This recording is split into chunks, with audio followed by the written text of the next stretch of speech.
ओम श्री शक्ति नमः। ओम श्री शक्ति नमः। ओम श्री शक्ति नमः। ओम श्री शक्ति नमः। भगवान विष्णु की महिमा उनकी भक्ति के भेद तथा अष्टाक्षर मंत्र के स्वरूप एवं अर्थ का निरूपण। राजा दिलीप ने कहा, भगवान हरिभक्त मई सुधा से पुनः आपके वचनों को सुनने से मुझे तृप्ति नहीं होती, अधिकाधिक सुनने की इच्छा बढ़ती जाती है। इस विषय में जितनी बातें वो सब बताइए मुनिश्रेष्ठ। इस भयानक संसार रूपी वन में आध्यात्मिक आदि तीनों टापू के दावानल की माँ ज्वाला से संतप्त हुए मनुष्यों के लिए श्री हरि भक्ति में सुधा के समुद्र को छोड़कर दूसरा कौन सा आश्रय हो सकता है। माँ मुनिजन जिनकी सदा उपासना करते हैं, परमात्मा परमात्मा की भक्ति के या उन विभिन्न रूपों को इस समय विस्तार के साथ बतलाइए। वशिष्ठ जी ने कहा, राजेंद्र, आपका प्रश्न बहुत उत्तम है। ये मनुष्यों को संसार सागर से पार उतारने उतारने वाला है। भगवान विष्णु की भक्ति नित्य सुख देने वाली। प्राचीन काल में कैलाश पर्वत के शिखर पर भगवती पार्वती जी ने लोक पूजित भगवान शंकर से इसी मान प्रश्नों को पूछा था। पार्वती बोली, देव त्रिपुरासुर को मारने वाले महादेव सुरेश्वर, मुझे विष्णु भक्ति का उपदेश कीजिए जो सब प्राणियों को मुक्ति देने वाली है।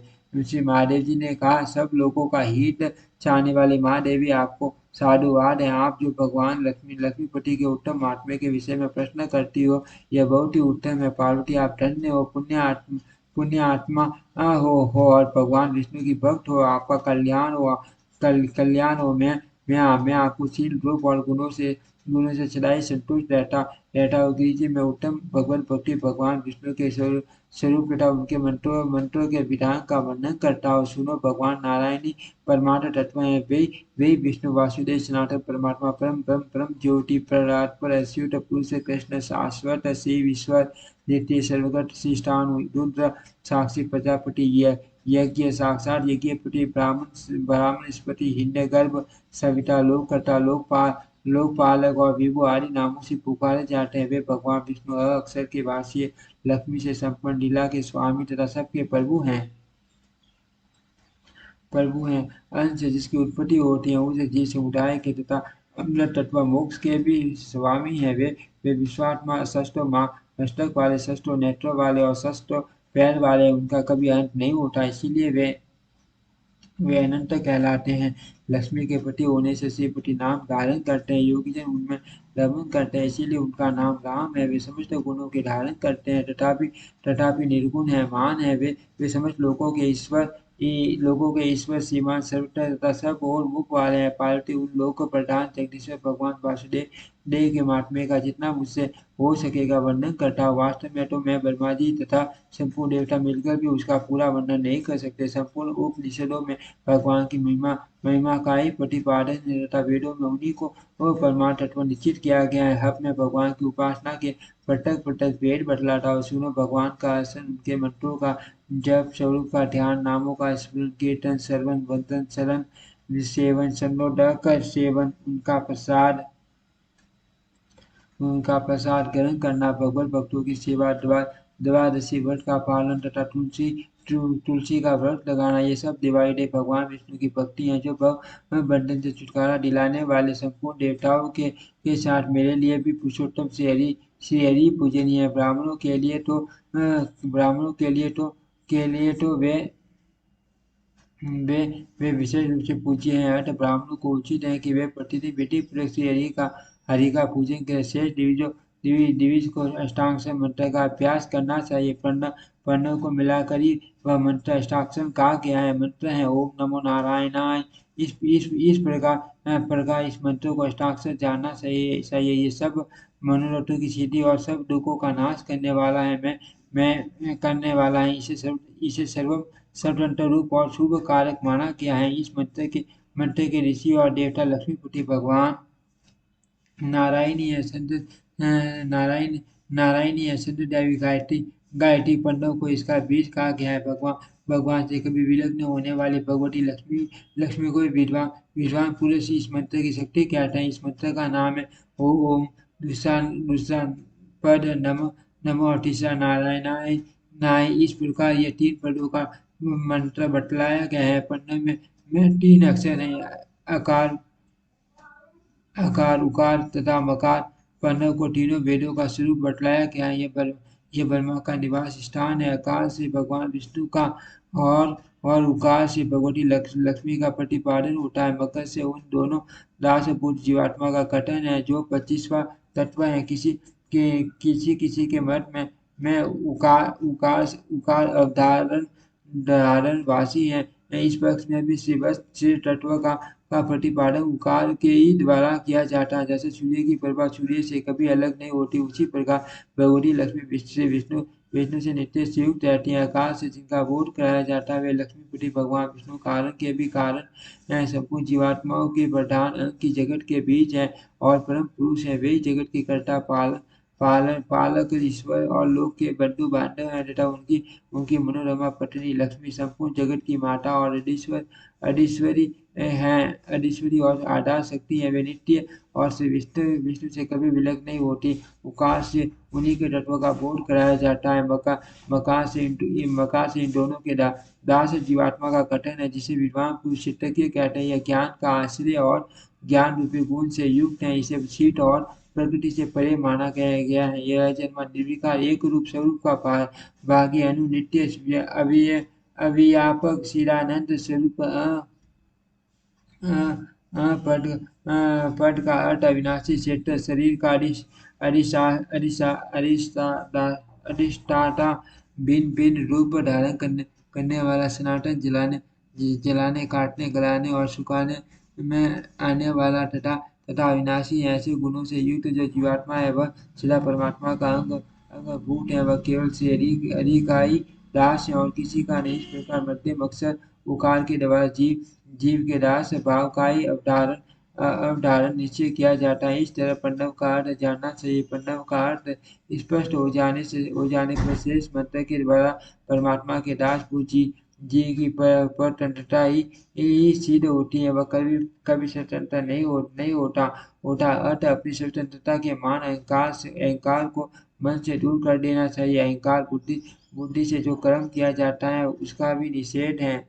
मनस मन मन शब्द में जो मकार है वह अहंकार का वाचक है और नकार उसका निषेध करने वाला है। अर्थ मन से ही जीव के लिए अहंकार त्याग की प्रेरणा मिलती है। अहंकार से युक्त मनुष्य को तनिक भी सुख नहीं मिलता।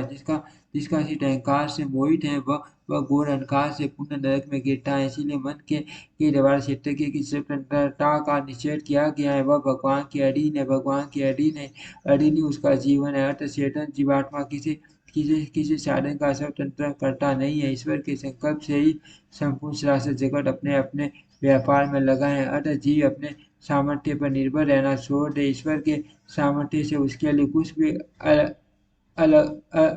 अल्पय नहीं है।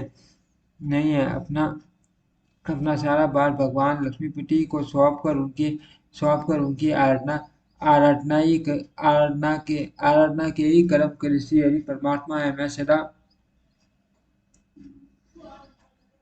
उनका दास बना रहूं। इस भाव से सरिसा पूर्वक अपने आत्मा को ईश्वर की सेवा में लगाना चाहिए। इस प्रकार मन के द्वारा अहंता ममता का त्याग करना उचित है। देह में जो अहम बुद्धि होती है वही संसार बंधन का मूल कारण है। वही कर्मों के बंधन में डालती है। अर्थ विद्वान पुरुष अहंकार को त्याग दे। पार्वती हर मैं नारायण शब्द की व्याख्या करता हूँ उसमें नर अर्थात जीवों के समुदाय को नार कहते हैं। नार शब्द वास्य जीवों के अयन गति अर्थात आश्रय ब्रह्म पुरुष श्री विष्णु है। अर्थ वे नारायण कहलाते हैं अथवा नार यानी जीव उन भगवान के अयन निवास स्थान है। इसीलिए भी उन्हें नारायण कहा जाता है। जड़ चेतन रूप जितना भी जगत देखा या सुना जाता है उसको पूर्ण रूप से व्याप्त करके भगवान नित्य विराजमान है। इसीलिए उनका नाम नारायण है। जो कल्प के अंत में संपूर्ण जगत को अपना ग्रास बनाकर अपने ही भीतर धारण करते हैं और सृष्टि के आरंभ काल में पुण्य सबकी सृष्टि करते हैं वे भगवान नारायण कहे गए हैं। संपूर्ण शासन जगत नार कहलाता है। उसको जिनका संग नित्य प्राप्त है अथवा उसे जिनके द्वारा उत्तम गति प्राप्त होती है उन्हें नारायण कहते हैं। जल से फेन के भांति जीने से संपूर्ण लोग उत्पन्न होते और पुण्य जिनमें लीन हो जाते हैं उन भगवान को भगवान को नारायण कहा गया है, जो अविनाशी पद नित्य स्वरूप तथा नित्य नित्य प्राप्त भोगों से संपन्न है। साथ ही जो संपूर्ण जगत का शासन करने वाले हैं, उन भगवान का नाम नारायण है। दिव्य एक सनातन और अपनी महिमा से कभी क्षीण न होने वाले श्री हरि नारायण कहलाते हैं। दस्ता और दस्य सोटा और सोट व स्पर्श स्पर्श करने और वाला और स्पेशल ज्ञाता और ध्येय वक्ता और वासी तथा ज्ञाता, ये जो कुछ भी जड़ चेतन में जगत है वह सब लक्ष्मीपति श्री हरि हैं, जिन्हें नारायण कहा गया है। वे शस्त्रों मस्तक वाले अंतर्यामी पुरुष, शस्त्रों नेत्रों से युक्त तथा शस्त्रों शरणों वाले हैं। भूत और वर्तमान सब कुछ नारायण से हरि है। अंश से जिसकी उत्पत्ति होती है, उस पुराने समुदाय तथा अमृत तत्व मोक्ष के भी स्वामी वे ही हैं। वे ही विराट पुरुष हैं। वे अंतर्यामी इनमें पुरुष ही श्री विष्णु वासुदेव अच्युत हरि हिरण्यमय भगवान अमृत शाश्वत तथा शिव आदि नामों से पुकारे जाते हैं। वे ही संपूर्ण जगत के पालक और सब लोगों पर शासन करने वाले ईश्वर है। वे ही हिरण्य में अन्न को उत्पन्न करने के कारण हिरण्यगर्भ और सबको जन्म देने के कारण सविता है। उनकी महिमा का अंत नहीं है, इसीलिए वे अनंत कहलाते। वे मान ऐश्वर्य से संपन्न होने के कारण महेश्वर है। उन्हीं का नाम भगवान षडविध ऐश्वर्य से युक्त और पुरुष है। वासुदेव शब्द बिना किसी उपाधि के सर्वात्मा का बोधक है। उन्हीं को ईश्वर भगवान विष्णु परमात्मा संसार के सूर्य चराचर प्राणियों के एकमात्र शासक और यतियों को परम गति कहते हैं, जिन्हें वेद के आदि में स्वर कहा गया है, जो वेदांत में भी प्रतिष्ठित है तथा जो प्रकृति लीन पुरुष से भी परे हैं। वे ही महेश्वर कहलाते हैं। पद्म का जो आकार है वह श्री विष्णु ही है, और जो विष्णु है वही नारायण हरि है। उन्हीं को नित्य पुरुष परमात्मा और महेश्वर कहते हैं। मुनियों ने उन्हें ही ईश्वर नाम दिया है, इसीलिए भगवान वासुदेव उपाधि शून्य ईश्वर शब्द की प्रतिष्ठा है। सनातन वेदवादियों ने उन्हें आत्मेश्वर कहा है, इसीलिए वासुदेव महेश्वर तत्व की भी प्रतिष्ठा है। वे त्रिपाद विभूति तथा लीला के भी अधीश्वर हैं, जो श्री भू तथा लीला देवी के स्वामी है। उन्हीं को अच्युत कहा गया, इसीलिए वासुदेव में सर्वेश्वर शब्द की भी प्रतिष्ठा है, जो यज्ञ के ईश्वर, यज्ञ स्वरूप, यज्ञ के भोक्ता, यज्ञ करने वाले विभु, यज्ञ रक्षक और यज्ञ पुरुष हैं। वे भगवान ही परमेश्वर कहलाते हैं। वे ही यज्ञ के अधीश्वर होकर समस्त हव्य कवियों को भोग लगाते हैं। वे इस लोक में अविनाशी से हरि एवं ईश्वर कहलाते हैं। उनके निकट आने से समस्त राक्षस, असुर और भूत तत्काल भाग जाते हैं। जो विराट रूप धारण करके अपनी विभूति से तीनों लोकों को तप्त करते हैं, वे पाप को हरने वाले श्री जनार्दन ही परमेश्वर हैं। जब पुरुष रूपी हवि के द्वारा देवताओं ने यज्ञ किया, तब उस यज्ञ से नीचे ऊपर दोनों ओर डांट रखने वाले जीव उत्पन्न हुए। सबको होमने वाले उस यज्ञ से ही तर्क वेद और साम वेद की उत्पत्ति हुई। उसी से घोड़े और गौ और पुरुष आदि उत्पन्न हुए। उस समय सर्वज्ञ में पुरुष हरि के शरीर से ईशाव जंगम रूप समस्त जगत की उत्पत्ति हुई। उनके मुख भाव उरु और सन्नों से कर्म से ब्रह्मांड आदि वर्ण उत्पन्न हुए। भगवान के पैरों से पृथ्वी और मस्तक से आकाश का प्रादुर्भाव हुआ। उनके मन से चंद्रमा, नेत्रों से सूर्य, मुख से अग्नि, सिर के गोलोक प्राण से सदा चलने वाले वायु, नाभि से आकाश तथा संपूर्ण चराचर जगत की उत्पत्ति हुई। सब कुछ श्री विष्णु से ही प्रकट हुआ है, इसीलिए वे सर्वव्यापी नारायण सर्वमेव कहलाते। इस प्रकार संपूर्ण जगत की सृष्टि करके श्री हरि पुण्य उसका संहार करते हैं। ठीक उसी तरह जैसे मकड़ी अपने को प्रकट हुए तंतुओं को पुण्य अपने में ही लीन कर लेती है।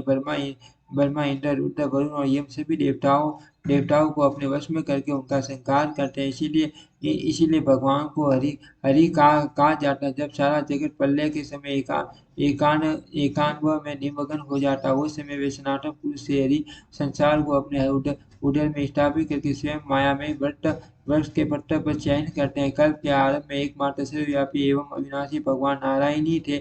उस समय न ब्रह्मा थे, न रुद्र, न देवता न थे, न महर्षि। ये पृथ्वी, आकाश, चंद्रमा, सूर्य, नक्षत्र, लोक तथा महतत्व से आवृत बलवान भी नहीं थे। श्री हरि ने समस्त जगत का संहार करके सृष्टि काल में पुण्य उसकी सृष्टि की, इसीलिए उन्हें नारायण कहा गया है। पार्वती नारायणाय इस चतुर यंत्र पद से जीव के दास का प्रतिपादन होता है। ब्रह्मा आदि संपूर्ण जगत भगवान का दास ही है।